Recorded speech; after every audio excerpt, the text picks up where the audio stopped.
Some guitarists are technically gifted, others are emotionally gifted. Eric Clapton was both, which is why losing him would have been unbearable. This is the story of how one quiet, simple song pulled him back from the edge of permanent disappearance. The setup. There is a particular kind of burden that comes with being called a god.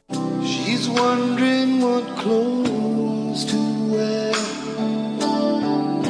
It sounds like a compliment, and the moment it arrives, it probably feels like one. But living inside that expectation, carrying it through every performance and every recording session and every public appearance, is something that can quietly destroy a person from the inside out without anyone noticing until the damage is already done. It was just your foolish pride. By the late 1960s, Eric Clapton had been handed that burden and was already struggling under its weight. Time can break your heart. Have you begging, please? The word Clapton is God had appeared as graffiti on a London wall in 1967, sprayed there by an anonymous fan who meant it as pure celebration. But for Clapton himself, the message landed differently. He was 22 years old, already celebrated as the most gifted guitarist of his generation. You've been running out of much too long. It was just your foolish pride. And deeply uncertain whether any of it was deserved. That gap between the world's perception of him and his own private self-assessment created an anxiety that never fully left him. His playing during this period was extraordinary by any objective measure. His work with John Mayall's Blues Breakers had redefined what a British guitarist could do with American blues material. Cream, the power trio he formed with Jack Bruce and Ginger Baker, had taken that foundation and built something genuinely new on top of it, louder and more ambitious and more technically demanding than anything the blues rock world had previously attempted. Derek and the Dominoes produced Layla, arguably the greatest guitar performance ever committed to tape. I'm begging dollars, please. I want you. But underneath all of that achievement was a man who did not know how to be the person the world had decided he was. And that disconnection was about to cost him everything: the fall. The story of Eric Clapton's descent into heroin addiction is inseparable from the story of his obsession with Pattie Boyd, the woman who was at that point married to his closest friend, George Harrison. Clapton had fallen in love with her completely, and apparently without any ability to manage or redirect that feeling. And when she refused his advances, the pain of that rejection combined with everything else he was carrying became more than he could absorb without chemical assistance. Heroin arrived in his life around 1969, and within 2 years had consumed it almost entirely. The man who had been the most in-demand guitarist in England gradually withdrew from public life, canceling shows, disappearing from the studio, turning down collaborations that would have defined other musicians' entire careers. Derek and the Dominoes collapsed in the middle of recording their second album. Projects that had been announced quietly evaporated. The phone calls from friends and fellow musicians went unanswered. For 3 years, between 1971 and 1973, Clapton was essentially absent from music. He did not tour. He barely recorded. He existed in a private world of addiction that left very little room for anything else, including the guitar playing that had defined his entire identity since childhood. The most celebrated guitarist of his generation had simply stopped playing, and the music world watched from a distance with a mixture of concern and helplessness that nobody quite knew how to translate into action. The silence was deafening precisely because the talent it was swallowing was so extraordinary. This was not a minor figure retreating from public view. This was Eric Clapton, and every month of his absence felt like a loss that the whole of rock music was quietly absorbing. The return. The person who finally broke through was Pete Townshend of The Who, who had watched Clapton's disappearance with a combination of genuine friendship and growing alarm. Townshend organized a benefit concert at the Rainbow Theatre in London in January 1973, ostensibly as a way of easing Clapton back onto a stage in a supportive environment surrounded by musicians who cared about him. The lineup included Stevie Winwood, Rick Gretsch, and Jim Capaldi, all friends, all there specifically to catch him if he stumbled. The concert was not a triumphant return by any conventional measure. Clapton was visibly unsteady, his playing inconsistent in ways that the audience pretended not to notice out of a combination of politeness and genuine affection. There were moments of the old brilliance, flashes of the Clapton who had written Layla and played with Cream, but they arrived unpredictably and then disappeared again before they could build into anything sustained.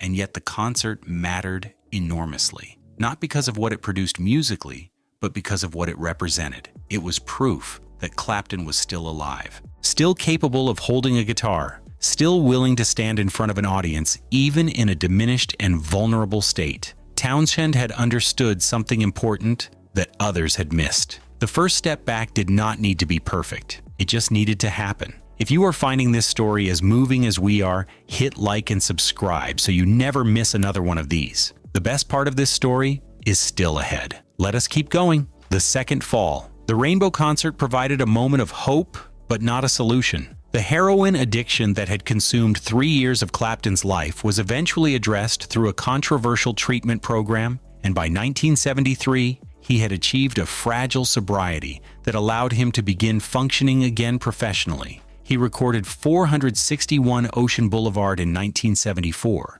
which reached #1 in the United States and suggested that the comeback was real and sustainable.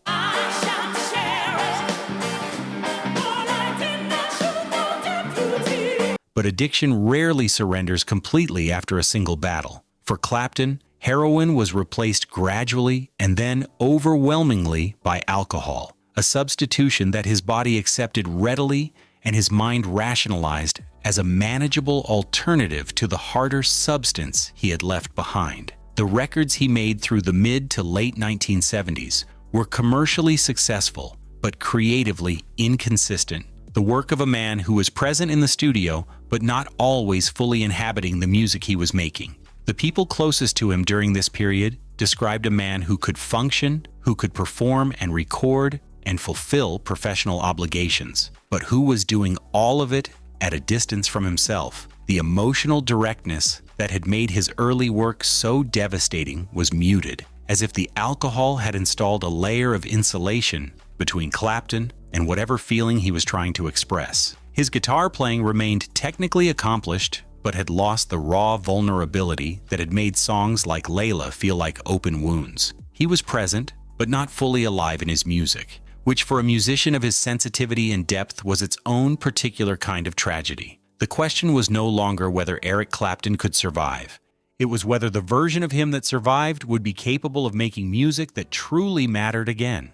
The song Wonderful Tonight was written in approximately 15 minutes, which is either a remarkable fact or a completely predictable one, depending on how you understand the relationship between simplicity and depth in music. Yes, you look wonderful tonight. Clapton wrote it in 1976 while waiting for Pattie Boyd, who had by that point left George Harrison and was now with Clapton, to finish getting ready for a party. He picked up an acoustic guitar while he waited, and the song arrived almost fully formed before she came downstairs. The lyrics were as simple as anything he had ever written. A woman getting ready, looking beautiful, driving through the night, coming home. No metaphor, no abstraction, no attempt at poetic complexity. Just a series of plain observations about an ordinary evening with someone you love. I feel wonderful because I see the love light in your eyes. The chord progression underneath it was equally unadorned.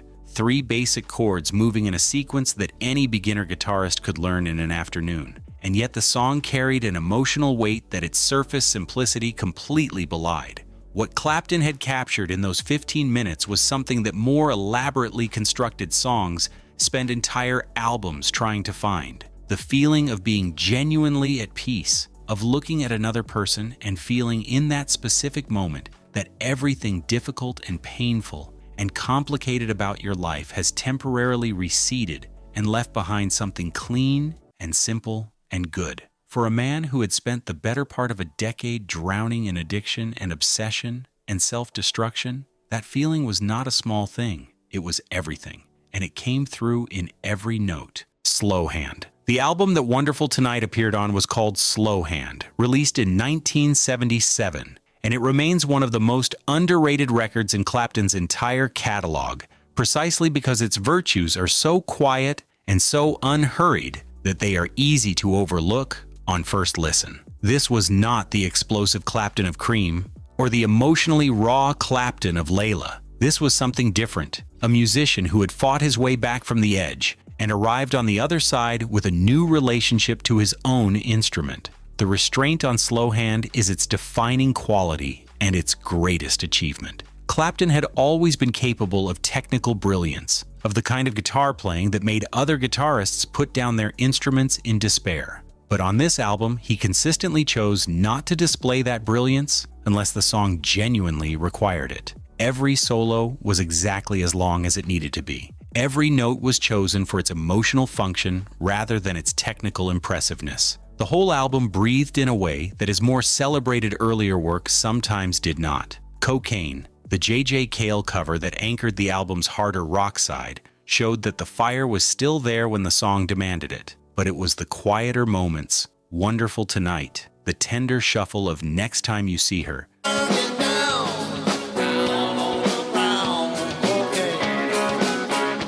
that defined what the album actually was. It was the sound of a man who had learned, at considerable personal cost, that the most powerful thing a musician can do is leave space, that what you choose not to play is as important as what you do. That lesson, learned the hard way through years of excess and absence, became the foundation of everything Clapton built afterward. The legacy, Wonderful Tonight, has now been played at more weddings than almost any other song in the history of popular music, which is either the ultimate compliment or the ultimate irony, depending on your perspective. A song written by a man in the grip of alcoholism about a woman he was in a deeply complicated relationship with has become the universal soundtrack to romantic celebration. There is something almost perfectly strange about that transformation, and something deeply right about it at the same time. Because what the song actually contains, underneath the wedding receptions and the slow dances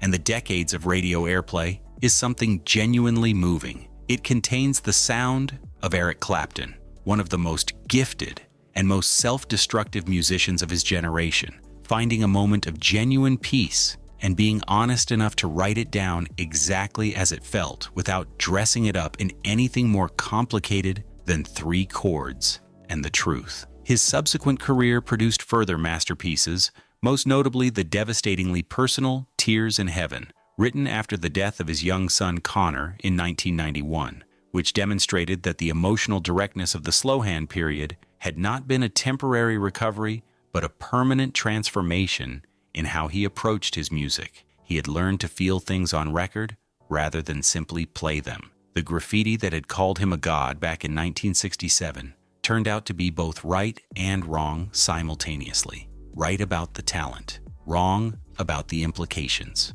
Gods do not struggle, gods do not fall, and have to be helped back to their feet by friends and bandmates. And the occasional 15-minute song written while waiting for someone to come downstairs. What Eric Clapton was, and what made him genuinely extraordinary, was not divine at all. It was human. Completely, vulnerably, and ultimately triumphantly human. Eric Clapton should not have survived what he put himself through. The fact that he did, and that he came out the other side making music more honest and more moving than almost anything that came before it, is one of the most remarkable stories in rock history. Hit like, subscribe, and tell us your favorite Clapton moment in the comments below. We'll see you in the next one.